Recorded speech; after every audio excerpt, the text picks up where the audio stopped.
विचार कर रहे हैं कि तुम्हारे पिता जिन्होंने तुम्हें जन्म दिया उन पर क्या बीत रही होगी। जिस घर में तुम खेली, जिस घर में तुम पढ़ी बड़ी। हमारा तो नाता अभी 1 महीने का जुड़ा। 1 महीने पहले तुम्हारे बात आई, नाम आया, हमने हाँ कह दिया, तैयारी में जुट गए, रोज तैयारी, रोज कथा में जुट गए। आज हम विचार कर रहे बिटिया तुम्हारे पिता के ऊपर, माँ के ऊपर क्या बीत रही होगी।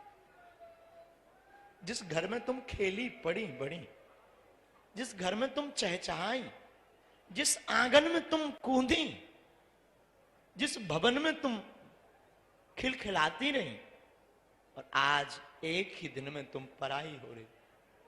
संसार का कितना भी कठोर पिता हो, कितना भी कठोर, कितना भी कठोर भाई हो, कितना भी निर्दयी हो, लेकिन जब बहन की विदा होती है और पिता की जब बेटी की विदा होती है तो उसका भी दिल फूट पड़ता, उसकी आंखें गवाह दे जाती हैं। क्योंकि बिटिया अनमोल उपहार है ईश्वर का। पुत्र तो केवल एक घर का नाम रोशन करते, बेटियां तो 2-2 कुलों का नाम रोशन करती।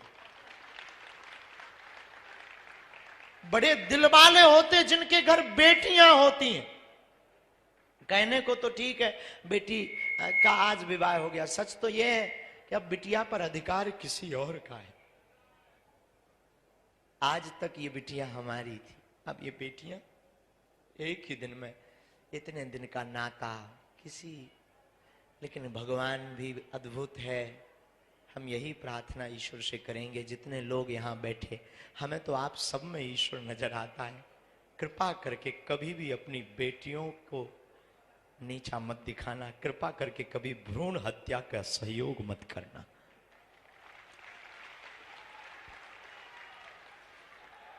पुत्र एक घड़ी पिता के लिए नहीं बेचैन रहता। रात को 2 बजे पिता काम करके आवे, थक करके आवे, बहुत मेहनत करके आवे, नौकरी करके आवे और बहुत ज्यादा मशक्कत करके आवे, पुत्र नहीं एक घड़ी उठता है। पर बेटी कितनी भी थकी हो, कितनी भी बीमार पड़ी हो, वो चहक करके उठ करके दरवाजा खोल देती। पापा पापा कहो तो मैं रोटी बना दूं।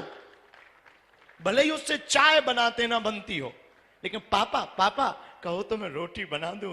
खोल करके दरवाजा, रोटी बनाने, किचन में कुछ भी ना हो, पापा बस गरम कर रही हूं, झूठ बोलकर तुरंत भोजन बनाने पहुंच जाती है।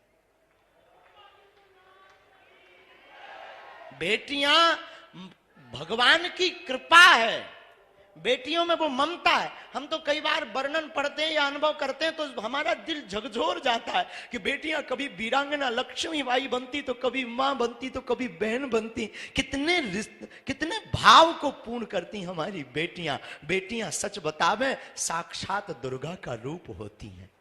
विविधता होती है, विविधता। और कितना ममत्व विशाल होता है बेटियों का कि सबको पोषित करती, सबकी भावनाओं का सम्मान। खुद बीमार रहेंगी, भूखी रहेंगी, लेकिन अपने परिवार को कभी भूखा।